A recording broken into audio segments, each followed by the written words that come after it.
CMRL കേസിൽ 185 കോടിയുടെ ക്രമക്കേടാണ് നടന്നതെന്ന് കേന്ദ്ര സർക്കാർ. കോർപ്പറേറ്റ് സ്ഥാപനത്തെ ഉപയോഗിച്ച് നടത്തിയത് സങ്കല്പത്തിനും അപ്പുറത്തുള്ള അഴിമതി.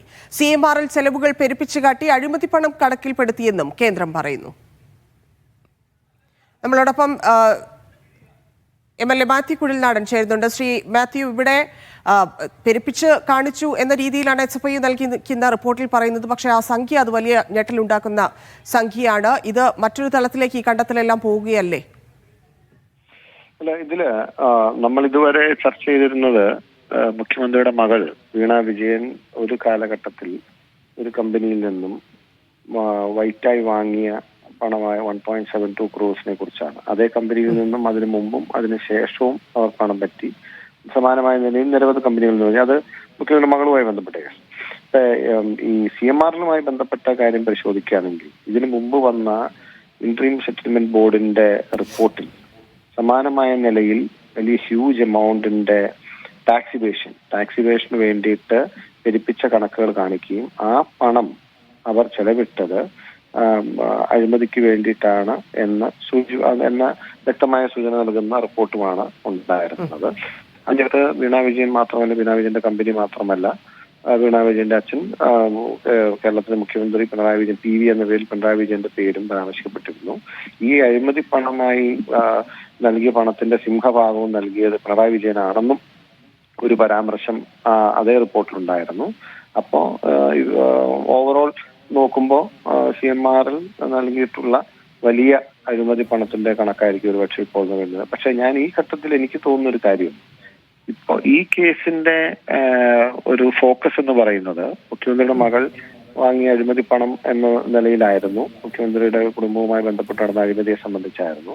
പക്ഷെ ഇപ്പോ കേന്ദ്ര സർക്കാർ ഇതൊരു മറ്റു രാഷ്ട്രീയ താല്പര്യങ്ങൾക്ക് വേണ്ടി ഇത് കൂടുതൽ മറ്റു തലങ്ങളിലേക്ക് വ്യാപിപ്പിച്ച് ഇതിന്റെ ഒരു ഗ്രാവിറ്റി കുറയ്ക്കുമോ എന്നൊരു സംശയമുണ്ട്. ഞാനിത് പറയാൻ കാരണം, ഇന്നിപ്പോ കേന്ദ്ര സർക്കാരിന്റെ അഫിഡേവിറ്റ് ആയിട്ടാണ് കോടതി നൽകിയിട്ടുള്ളത്. അപ്പോ മുഖ്യമന്ത്രിയുടെ കുടുംബവും ഇത്രയും വലിയ അഴിമതി നടത്തിയതിന്റെ ഡീറ്റെയിൽസ് ഇപ്പോഴല്ല, വളരെ നാളുകൾക്ക് മുമ്പേ കേന്ദ്രത്തിന്റെ കയ്യിലുണ്ടായിട്ടും ഇതുവരെയും മുഖ്യമന്ത്രിക്കെതിരെ ഒരു ചെറുവിരൽ അനക്കിയിട്ടില്ല എന്നുള്ളൊരു യാഥാർത്ഥ്യം നമ്മുടെ മുമ്പിലുണ്ട്. ED പരിശോധന നടത്തിയിട്ടുണ്ടെങ്കിലും അല്ലെങ്കിൽ CBIക്ക് പരാതി ലഭിച്ചിട്ടുണ്ടെങ്കിലും ഇന്ററീം സെറ്റിൽമെന്റ് ബോർഡ് റിപ്പോർട്ട് വന്നതിന് ശേഷവും അഴിമതിയുമായി ബന്ധപ്പെട്ട് EDയോ CBIയോ രാജ്യത്തെ ഇതര പ്രതിപക്ഷത്തുള്ള മുഖ്യമന്ത്രിമാരോ മന്ത്രിമാരോ നേതാക്കന്മാരോടോ നടത്തിയ സമീപനമല്ല കേന്ദ്ര സർക്കാർ പിണറായി വിജയന്റെ കാര്യത്തിൽ അനുവർത്തിച്ചത്. അതുകൊണ്ട് തന്നെ ഇതിന്റെ അന്തിമമായിട്ട് ഇതിന്റെ റിപ്പോർട്ട് എന്താണെന്ന് കാണാതെ ഞാൻ പക്ഷെ കോടതി ഇതിൽ എന്ത് നിലപാടെടുക്കുന്നതാണ്? നേരത്തെ തന്നെ ഈ ആദായനികുതിയുടെ സെറ്റിൽമെന്റ് ബോർഡ് തീർപ്പാക്കിയതാണ് എന്ന് പറഞ്ഞുകൊണ്ടാണല്ലോ CMRലിന്റെ ഹർജി നിൽക്കുന്നത്. അപ്പോൾ സ്വാഭാവികമായിട്ടും അങ്ങനെ കോടതിയിൽ പിടിച്ചു നിൽക്കാനാകില്ലേ? തുടർ നടപടികളിലേക്ക് നിലവിൽ കടക്കാനുള്ളൊരു സാഹചര്യമോ കോടതിയിൽ നിന്ന് ഈ അന്വേഷണ സംഘത്തിന് അനുകൂലമായിട്ടുള്ള ഒരു വിധിയോ ആയിരിക്കുമോ വരിക? അല്ല, കോടതിയിൽ പ്ലേസ് ചെയ്തിരിക്കുന്ന ഫാക്ട്സ് വെച്ചിട്ട് കോടതി നോർമൽ കേസിൽ അന്വേഷണത്തെ അനുകൂലിക്കുക അല്ലെങ്കിൽ അന്വേഷണത്തിന് അനുമതി നൽകേണ്ടതാണ്. അങ്ങനെയാണ് സംഭവിക്കാൻ സാധ്യത. പക്ഷെ അൺഫോർച്ചുനേറ്റ്ലി പലപ്പോഴും നമുക്ക് നമ്മുടെ അനുഭവം വെച്ച് നോക്കുമ്പോൾ ഇപ്പോൾ ഇത്രയും അഴിമതി നടന്നൊരു കേസിൽ അഴിമതി ഉണ്ടോ എന്ന് അന്വേഷിക്കണമെന്നാവശ്യപ്പെട്ട് ഞാൻ വിജിലൻസ് കോടതിയിലും കൊടുത്ത പരാതിയിൽ അന്വേഷണം പോലും ആവശ്യമില്ല എന്ന് പറഞ്ഞ സാഹചര്യവും നമ്മുടെ മുമ്പിൽ നിലനിൽക്കുന്നുണ്ട്. അതുകൊണ്ട് ഒന്നും പ്രിഡിക്റ്റബിൾ അല്ല.